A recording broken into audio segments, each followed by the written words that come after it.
third time. He is Tom Wesley. And good morning, Tom. Nice to have you back. Good morning. Great to be back. Yeah. Look at it. It's clearing up a little bit out there. It is, and you're welcome. I like it. I like it. You bring us good weather, Tom. That's not bad. It was dark as pitch. It's the least I could do. Yeah. I didn't bring an umbrella today, so I had to make the weather change. Well, you see, and you certainly succeeded. Want to jump right back in. It sounds like you'd like an opportunity this morning to set the record straight.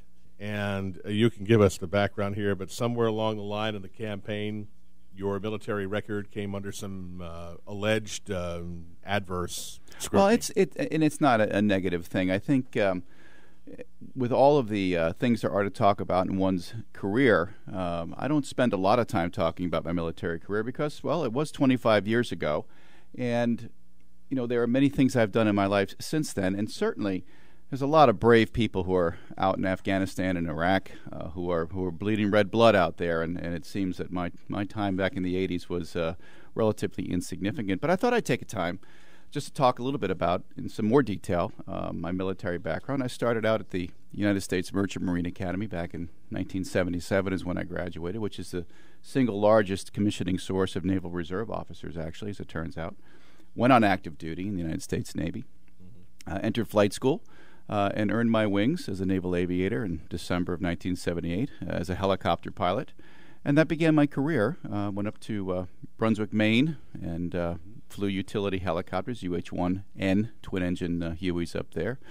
Most significantly, I met my wife up there, so that was the biggest achievement of my time. You don't call her Huey, do you? I do not. I do not. I think she's listening right now. The man would dear. like to be able to go home if you don't mind. She's going to change the locks again.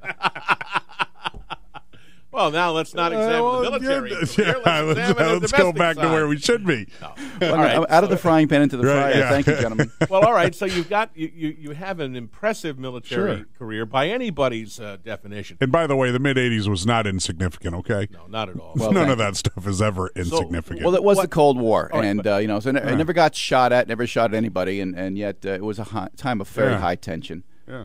All right, so what's so going on my here? fleet career began shortly thereafter. I went to the Fleet Replacement Squadron in San Diego and learned how to fly the fleet aircraft, the SH-2F Sea Sprite, which was an anti-submarine helicopter, carried torpedoes, a lot of different sensors and sonobuoys and things, and that began my subspecialty in anti-submarine warfare. Went out to Barbers Point, Hawaii. They forced me to live in Hawaii for 3 years, and I lived there for 33 months, although I spent 19 of those months deployed. My principal address was a haze gray underway ship. Made several deployments out to the Western Pacific, and some very unusual ones, and we'll sort of just leave it like that. There's specially configured aircraft and things like that.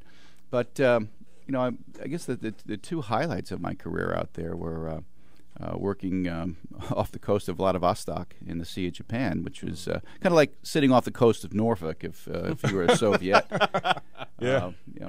Water is water, but there were some very interesting things going on there. We got intercepted by a Soviet Hind Echo helicopter, which at the time was quite an interesting thing. We did some air. I won't call it air combat maneuvering. I got in trouble for that 25 years ago. Let me say it's evasive maneuvering in these days, which led actually to the Navy changing its training curriculum to make sure that pilots were trained in evasive combat maneuvering. So that was great. Have some good pictures of that. If you watch some of my videos, those are some of the photos that were taken there.